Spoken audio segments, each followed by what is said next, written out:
नमस्कार, आप देख रहे हैं आर्या न्यूज। मैं हूं आपके साथ पल्लवी सिंह। रुक करेंगे दिन भर की बड़ी खबरों की ओर।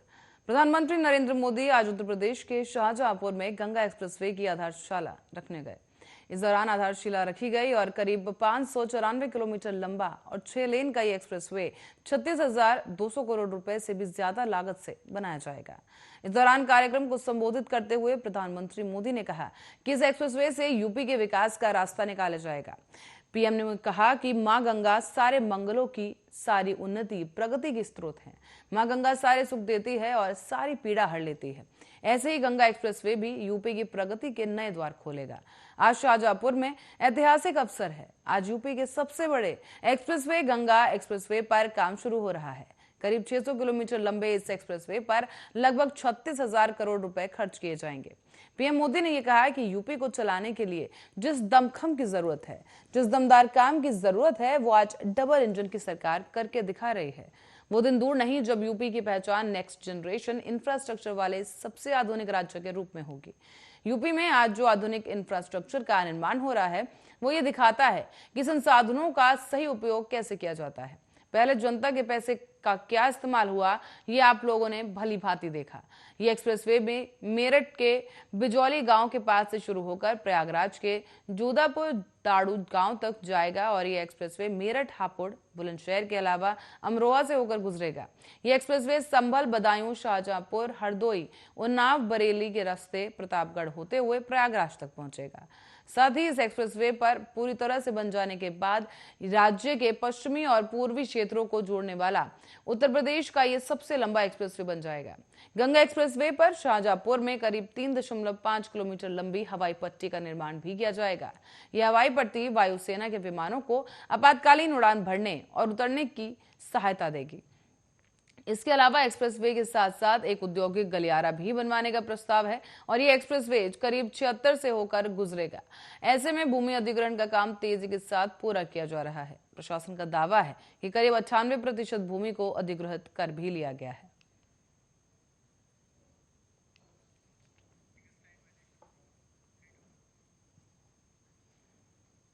तो वहीं उत्तर प्रदेश में अगले साल होने वाले विधानसभा चुनाव और चुनाव से पहले बीजेपी जनता को लुभाने की कोई कसर छोड़ना नहीं चाहती। इसलिए बीजेपी अगले साल जनवरी में दूसरे हफ्ते में ही प्रधानमंत्री मोदी की मेगा रैली की तैयारियों में जुट चुकी है। ये रैली राजधानी लखनऊ में होगी और जानकारी मिली है कि बीजेपी लखनऊ में होने वाली पीएम मोदी की इस मेगा रैली के लिए 10 लाख लोगों की भीड़ जुटाने का प्लान बना रही है। ये रैली उत्तर प्रदेश विधानसभा चुनाव की आचार संहिता लगने से पहले होगी और सूत्रों के मुताबिक 9, 10 या फिर 11 जनवरी को पीएम मोदी लखनऊ में रैली कर सकते हैं। कहा यह भी जा रहा है कि यह रैली पीएम मोदी की अब तक की सबसे बड़ी रैली होगी। यूपी बीजेपी की 19 दिसंबर से शुरू हो रही 6 क्षेत्रों में यात्राओं का समापन भी इसी दिन राजधानी लखनऊ में होगा। इस रैली को बीजेपी लखनऊ के डिफेंस एक्सपो मैदान में कराने की तैयारी कर रही है।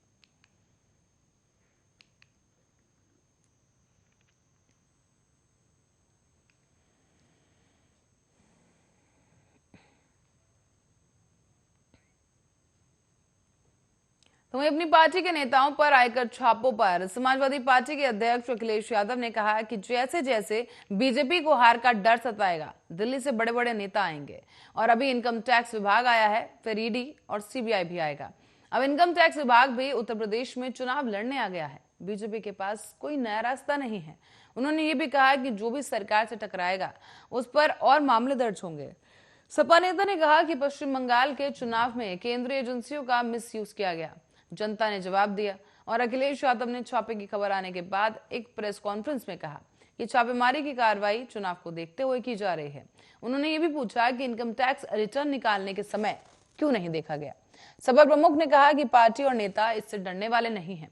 आयकर विभाग की टीम ने शनिवार की सुबह लखनऊ, मैनपुरी और मऊ में अखिलेश यादव के करीबियों और सपा नेताओं के घर और दफ्तरों में छापेमारी की है।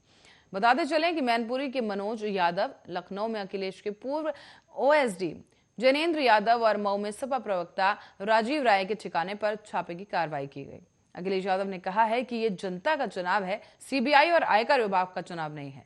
उन्होंने ये भी कहा कि समाजवाद लिए बिना, लाए बिना राम राज्य नहीं आ सकता और साथ ही कहा गया कि समाजवादी पार्टी अपने पुराने कार्यकर्ताओं को सम्मानित करेगी और रायबरेली में हर सीट पर जीत दर्ज करेगी।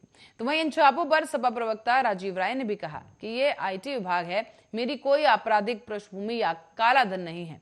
मैं लोगों की मदद करता हूं और सरकार को ये पसंद नहीं आता। ये उसी का परिणाम है। आप कुछ भी करेंगे तो वीडियो बनाएंगे, एफआईआर कराएंगे, बेवजह केस लड़ेंगे, कोई फायदा नहीं है। चलो आप अपनी प्रक्रिया पूरी कर लो।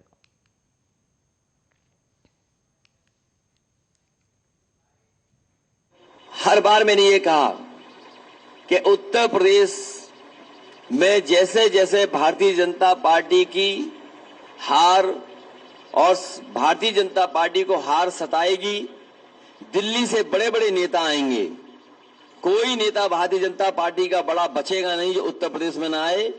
और अभी तक इन्हीं का इंतजार था कि इनकम टैक्स कब आएगा डिपार्टमेंट। अभी तो इनकम टैक्स आया है, ईडी आएगा, सीबीआई आएगी, न जाने कौन कौन सी संस्थाएं आएंगी, अफवाहें फैलाई जाएंगी, साजिश की जाएंगे, षड्यंत्र की जाएंगे। लेकिन उसके बावजूद भी साइकिल की रफ्तार कम नहीं होगी, रथ की रफ्तार कम नहीं होगी और उत्तर प्रदेश से भारतीय जनता पार्टी का सफाया होना निश्चित है। वो जान गए हैं कि उत्तर प्रदेश से भारतीय जनता पार्टी खत्म और इसीलिए उन्होंने इनकम टैक्स को भेजा है। और राजीव राय हमारी पार्टी के प्रवक्ता हैं, वो दिन रात समाजवादी पार्टी को मजबूत बनाने के लिए जहां जैसे काम कर सकते हैं कर रहे हैं। आज उनको भी छापा मार दिया। आखिरकार चुनाव से पहले ही क्यों? चुनाव से 1 महीना पहले क्यों नहीं?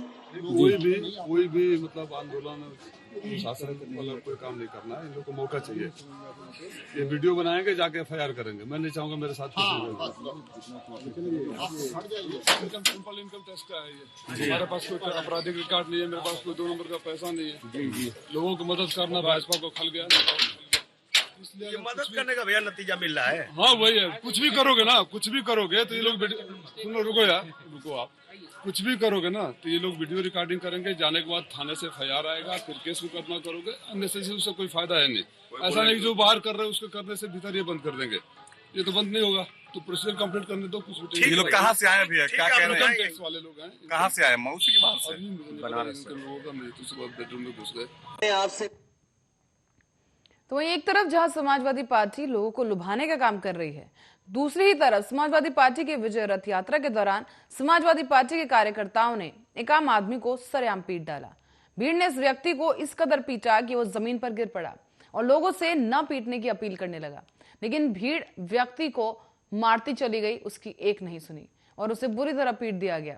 व्यक्ति लहूलुहान हो गया और जमीन पर गिर पड़ा। आपको बता दें कि पूरा मामला बरगद चौराहे का है। तस्वीरें ये आपको हम दिखा रहे हैं जो कि बरगद चौराहे की है, जहां पर देखिए किस तरीके से ये जो कार्यकर्ता हैं समाजवादी पार्टी के, इस शख्स को पीट रहे हैं।